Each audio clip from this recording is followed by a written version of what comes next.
बिस्मिल्लाहिर्रहमानिर्रहीम। अस्सलाम वालेकुम व्यूअर्स, हाउ आर यू? कैसे हैं आप लोग? खैरियत से होंगे। तो चलिए हम स्टार्ट करते हैं आज की अपनी class Excel tips and tricks में। आज मैं आपको सिखाऊंगा how can we use Excel subtotals relation to drop down list in seconds.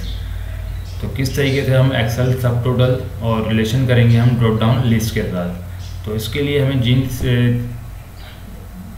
Fields की ज़रूरत होगी वो आपके सामने मौजूद है। Supplier ID, supplier name, product quantity, YONO and price rate total. अब देखें, सबसे पहले लिस्ट बनाने के लिए मेरे पास एक छोटा सा डेटा मौजूद होना चाहिए जो कॉलम की सूरत में मेरे पास टेबल बना होगा। देखिए मेरे राइट साइड पे मैंने ये बना कर रखा है अपने पास कि मेरे जितने भी सप्लायर्स होंगे वो मैंने एक कॉलम में कर लिए। इसी तरीके से मेरे जितने भी आइटम्स के नाम हैं वो मैंने एक साइड पर कर लिए। इसी तरीके से मेरी जितनी भी यूनिट्स पे मैं डिपेंड कर रहा हूँ, साल तौर पर यूनिट्स क्या हैं कि आपकी प्रोडक्ट की मेजरमेंट है। LBS यानी पाउंड में है, ग्राम में है, केजीस में, बैग्स में आप कर रहे हैं या बैग्स में कर रहे हैं, टन में कर रहे हैं या मैट्रिक टन में कर रहे हैं। और फोर्थ मेरे पास मेरा टुडे स्टॉक रेट यानी मार्केट का आज का रेट क्या होगा इन प्रोडक्ट के हिसाब से। तो जनाब अब हम चलते हैं अपनी मेन डेटाबेस लिस्ट की तरफ कि हमारा डेटा बनेगा किस तरीके से। तो I can create database system इंशाल्लाह। तो हम शुरू करते हैं। सबसे पहले हम सप्लायर नेम के कॉलम को सिलेक्ट करेंगे और अब हम इस पर यूज़ करेंगे ड्रॉप डाउन लिस्ट का। तो इसके लिए हमें ज़रूरत पड़ेगी डेटा वैलिडेशन फंक्शन की। ठीक है, डेटा वैलिडेशन फंक्शन का बहुत सारे इस्तेमाल है, लेकिन मैं अभी आपको सिर्फ इस पर लिस्ट का इस्तेमाल सिखाऊंगा। ठीक है, हम चलेंगे डेटा वैलिडेशन सिस्टम पर। ये मैंने ओपन कर लिया। अच्छा, डेटा वैलिडेशन मौजूद कहाँ होगा? देखिए आपके पास जो मेन मेन्यूज़ होते हैं उसके अंदर फार्मूलाज के बाद डेटा आता है। तो डेटा जहाँ आएगा वहाँ डेटा टूल्स के अंदर ये चीज़ मौजूद है। तो आपने इसको ऑन किया। ऑन करने के बाद देखिए मैंने ऑन कर लिया।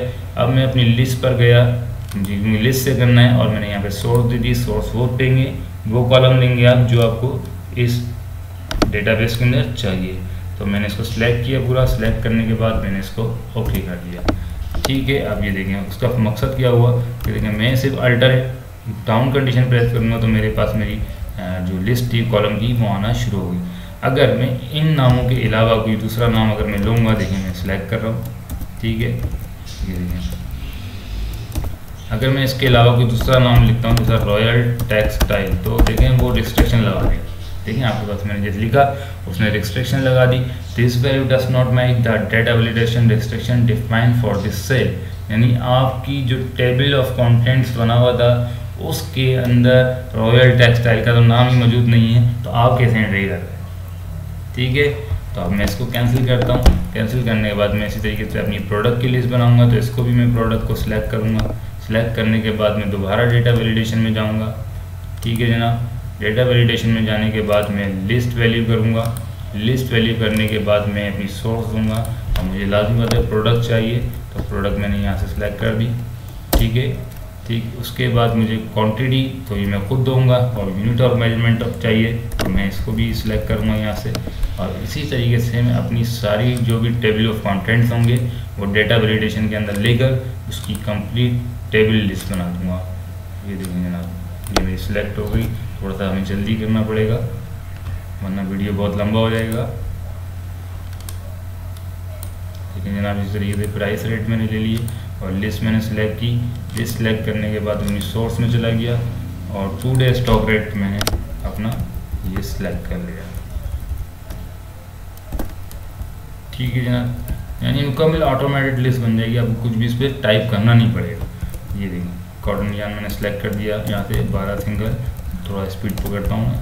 ठीक है, ये देखें मैं इसको 20 सिंगल कर देता हूँ और क्वान्टिटी में मैं इसको डाल देता हूँ 100 बेल्स, इसको 150 बेल्स, 150 कर दिया और इसको 200 कर दिया मैंने। अब मैं देखें जनाब इसकी मेजरमेंट यूनिट जो है उस पर देखें आपके पास एक एरो आ गया होगा। अब इस एरो का फंक्शन क्या है कि आपने ये किया और बेल्स यानी अल्टर डाउन कंडीशन, ये बेल्स और ये भी बैग्स।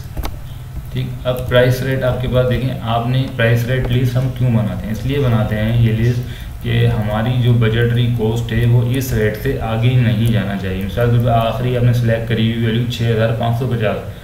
ठीक, अगर 6555 होते हैं तो लाजमी बात है वो आउट ऑफ बजट आपके लिए हो जाएगा। यानी 6551 भी होगा वो आउट ऑफ बजट रहेगा। तो इसलिए रेड वैल्यू आप सेलेक्ट करके रखते हैं कि भाई इस लिमिट के अंदर जो डेटा आएगा वो मैं परचेस कर लूँगा, अदरवाइज़ मैं परचेस नहीं करूँगा।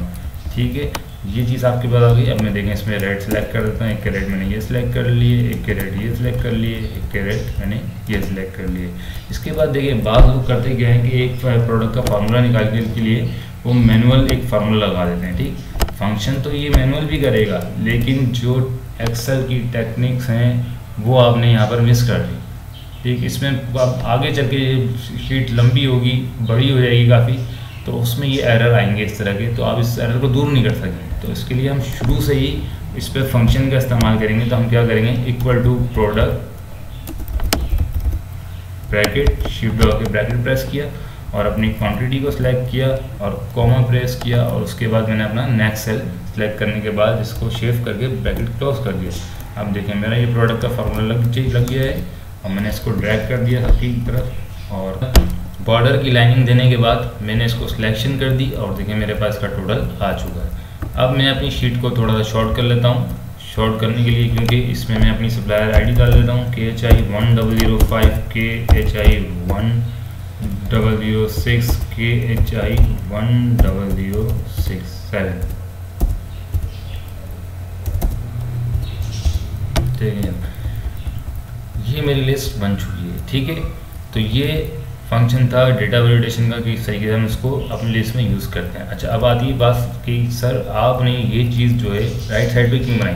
ये मैंने आपको समझाने के लिए टेबल बनाया था कि टेबल ऑफ कंटेंट आप कहाँ से यूज़ करेंगे, लेकिन टेबल ऑफ कंटेंट के लिए आप अलग से एक शीट यूज़ करेंगे जिसका यूज़ मैं आपको थोड़ी देर बाद एक नेक्स्ट वीडियो के अंदर बताऊँगा।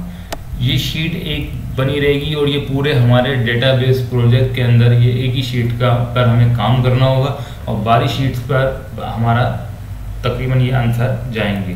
तो उसके बाद हम नेक्स्ट स्टेप पे करेंगे क्या, अब हमने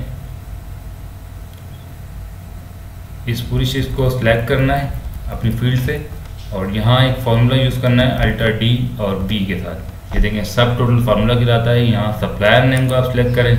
आप अगर किसी को सप्लायर आईडी से चाहिए तो सप्लायर आईडी से कर सकता है, लेकिन बेस्ट ये रहता है कि सप्लायर नेम से आप करें और उसके बाद पे आप सम का फंक्शन यूज़ करना है, टोटल अमाउंट ओके कर दें। ठीक है, ये देखें जरा, ये फंक्शन था हमारा कि मैं ये चीज़ आपको एक टेक्निक सिखाना चाह रहा था कि किस तरीके से हम सब टोटल को ड्रॉप डाउन लिस्ट पर जाकर यूज़ करें और वहाँ से एक मुकम्मल डेटाबेस बनाएं। तो मुझे उम्मीद है गाइस कि आपको मेरा ये टेक्निक्स और ये तरीक़ेकार लाजमी समझ में आया होगा और इस हवाले से अगर आप कोई भी क्वेश्चन करना चाहते हैं तो हमारे चैनल के तवज्जुह से आप कमेंट बॉक्स में ये पूछ सकते हैं। और हर नई आने वाली वीडियोस के लिए आपको लाजमी सब्सक्राइब करना पड़ेगा और बेल आइकन के पर क्लिक करना पड़ेगा।